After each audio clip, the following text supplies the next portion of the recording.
The rifle's barrel shook slightly against Jack Thornton's shoulder as he peered through the swirling Montana blizzard.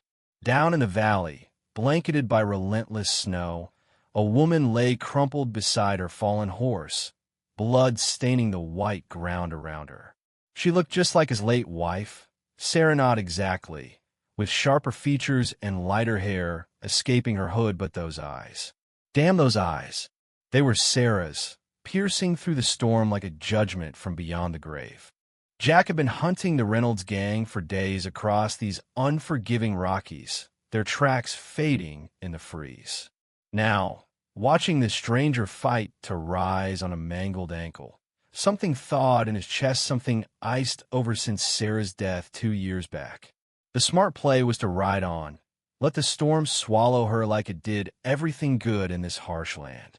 Jack Thornton knew better than most that digging up the past only brought more pain. But as her gaze locked on him, pleading through the gale, one thought burned hotter than the wind. What if some ghost demand to be faced? 3 miles from his ranch house, Jack made his call. He slid off his horse with the quiet grace of an old Army scout, boots sinking into the drifts. The woman, maybe late 20s, clawed toward a cluster of evergreens, her leg trailing uselessly. "Easy there," he said, his voice gravelly from months of solitude. "I'm not here to hurt you." She whipped around, and up close, the similarity punched him in the gut. But where Sarah had been warm and yielding, this woman's beauty had an edge, like a blade honed by hardship.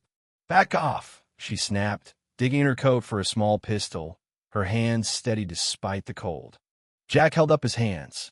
"Ma'am, you're bleeding out, and this storm's going to bury us both before dawn. Shoot me, or let me help your choice." Those eyes, God, those eyes scanned him like she was hunting secrets. "You're him," she whispered, the words slicing through the wind. Jack Thornton. The name echoed like a curse in these parts. Jack's fingers twitched toward his revolver. "Who's asking?" "Emily Hayes," she said, pain sharpening her tone. "Sarah's sister." The world froze harder than the snow. Sarah had spoken of a sister Auntie, a teacher from Chicago, too independent to head west. "She thinks the frontier breaks people," Sarah had teased, her fingers in his hair on lazy evenings. "She doesn't get that weakness doesn't last out here." But this woman, defiant and bleeding, was built from steel. Jack swallowed hard. Sarah never. There were 1,000 things Sarah never shared, as he'd learned too late. "What brings you here?" Emily's smile was ice. "To face my brother-in-law. To ask why he let my sister die." The accusation landed like a gut shot, but Jack had endured worse nights replaying Sarah's blood on the Billings Trail. "Ma'am, whatever you've heard." "I heard plenty." She tried standing, winced as bone grated. "From Mary Jenkins. She wrote me about your secret, how you knew the Reynolds gang was on that road, but sent Sarah anyway." Mary Jenkins, that name stirred old bile.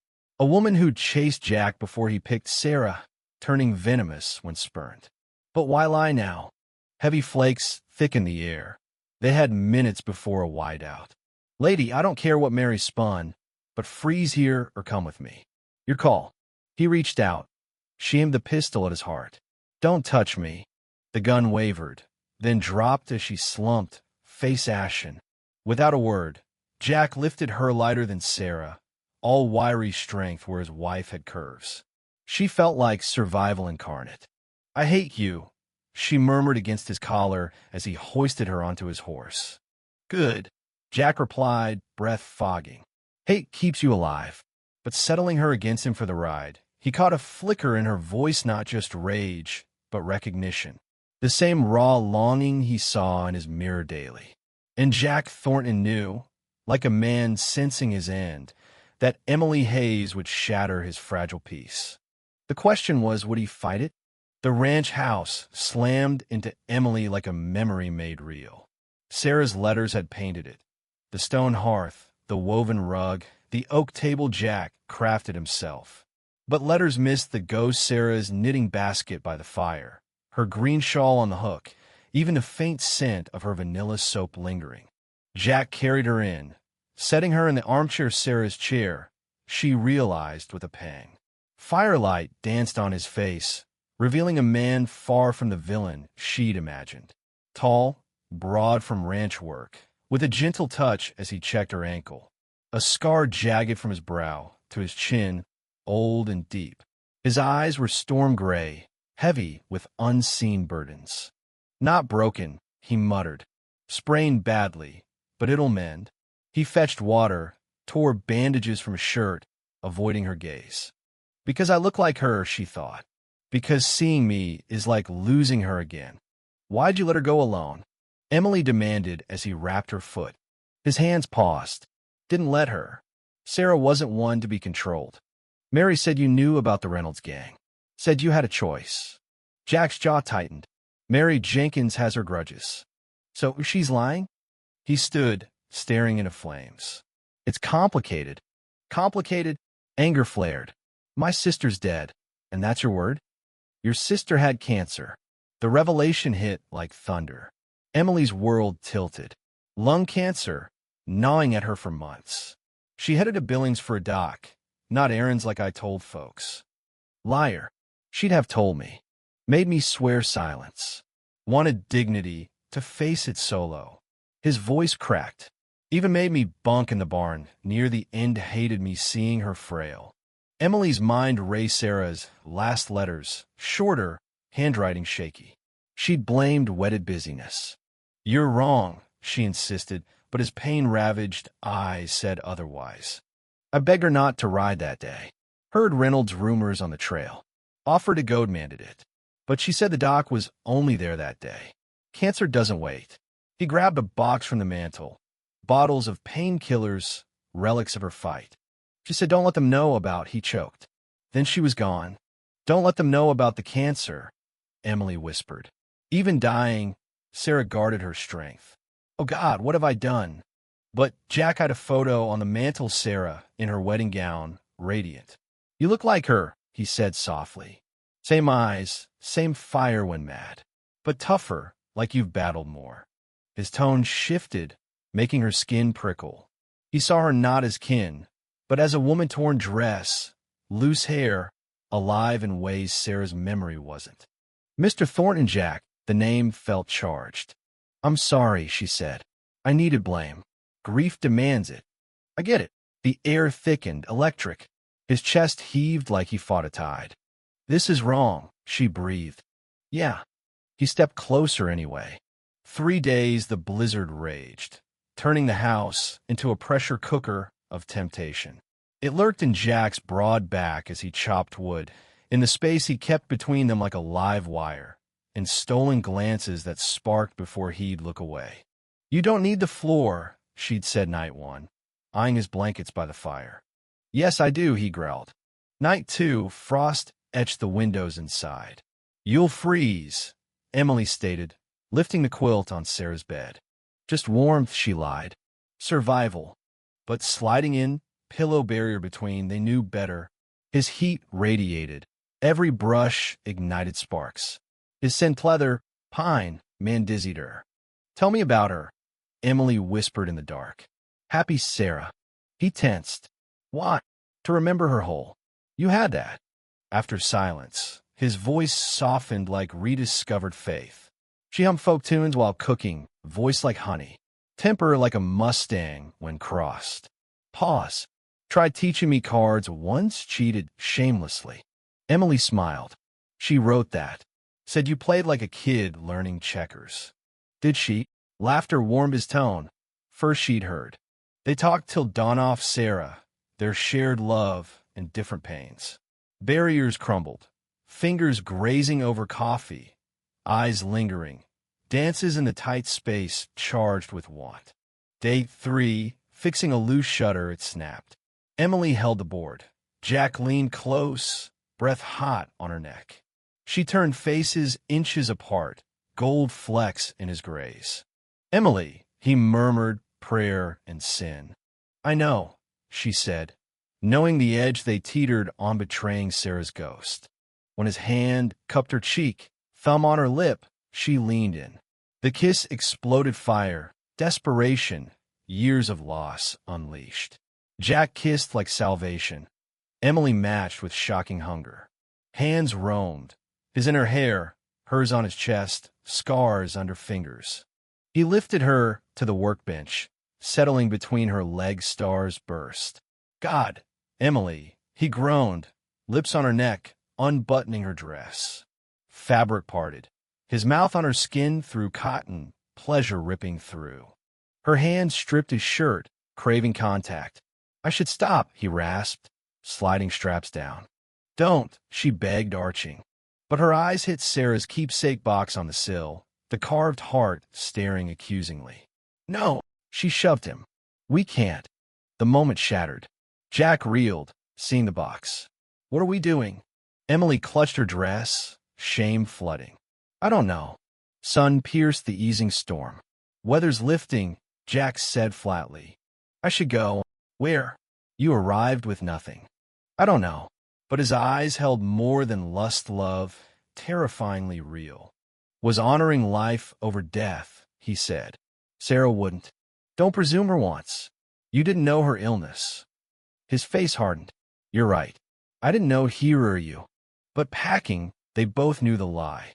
3 days had bared souls. That intimacy was lethal. Dawn brought Victor Langston and his crew, horses snorting steam. Jack heard them saddle creaks, spur jingles, old scout instincts flaring. Company, he said, loading his revolver. What kind? Worst.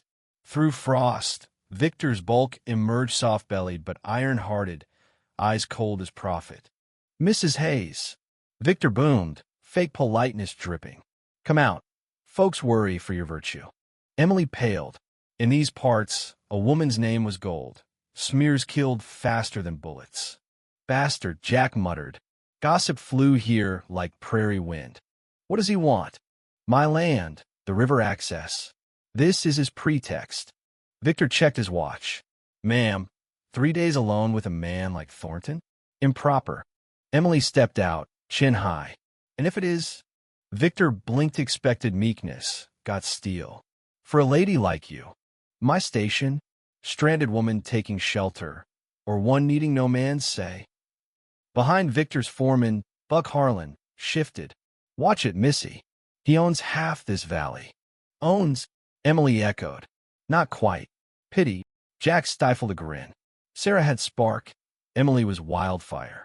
I'm preserving decency. Victor blustered. Then what? Jack emerged, hand on a gun. What needs doing to shield folks from you, Thornton? The slurs stung Jack's hero rep, tarnished post Sarah, whispers of cowardice. You want my land? Say it plain. Your land. Victor sneered. After letting your wife die now, this? You'll be run out. Rage uncoiled in Jack. Careful, Victor. Am I? What man sends his wife to bandits alone? Beds her sister quickly. The kind done with your lies. Jack's jaw blurred cold out, hammer back. Victor reached. Jack fired, shattering his gun hand. Buck drew. Jack's second shot splintered saddlewood. Next moves, next eyes. Standoff held, breaths ragged. This ain't over, Victor snarled, clutching blood. A voice cut in. It is now. From Pines Road, Marshal Robert Kane, silver-haired, badge gleaming. I'm here, and it's time law hit this valley. Marshal Kane, Victor stammered. Didn't know. Now you do. Kane dismounted, eyed the wound. Clean shot. Lucky Thornton aimed Loman with his record could have ended you. Record? Victor spat. He's a Medal of Honor winner at Pine Ridge, Kane said coolly. Held off Sioux Raiders solo for his platoon. More bravery stars than you have since. Emily gaped at Jack. You never said. Didn't matter. Kane turned. Victor, reports say you've grabbed shady claims. Explain. Victor's face darkened. He mounted. Ain't over. 24 hours leave my jurisdiction. As they retreated, Kane suggested, inside, talk future. The letter hid in Sarah's keepsake box under the loose lining. Emily found it hours later, post Kane's exit and Victor's downfall. Hands trembling, she unfolded Sarah's script. My dear Emily, if this reaches you, I'm gone, and you've sought truths. Pray you find the man my gift. Jack lingered in the doorway, bags packed to vanish, to free Emily from a shadow. But tears streamed as she read. "What says?" Emily's voice wavered. "I know your guilt, sister, blaming yourself for absence.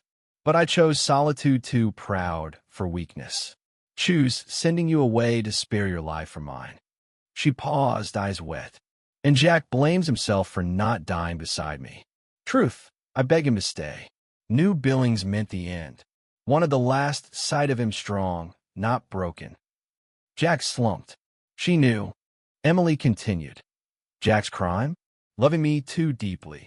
You're both as stubborn as our blood. My request. You found more than justicia man knowing loss. A woman strong to heal him without replacing me." Silence wrapped them. "My blessing. Love lives beyond flesh. Heart holds grief and joy." Postscript. "Jack, grandmother's ring in here for the woman mending your brakes. You'll know." Emily gasped as Jack drew a pouch, a sapphire band gleaming.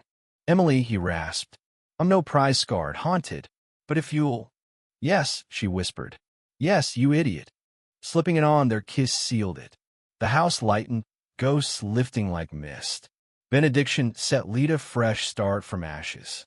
And there you have Ida's story of love rising from loss, proving hearts can hold both sorrow and second chances. What do you think? Share in the comments. Was Emily right to pursue the truth, even if it led to forbidden feelings? Or should past pain stay buried? Take a stand. Did Jack deserve redemption, or was their romance a betrayal? Let's debate.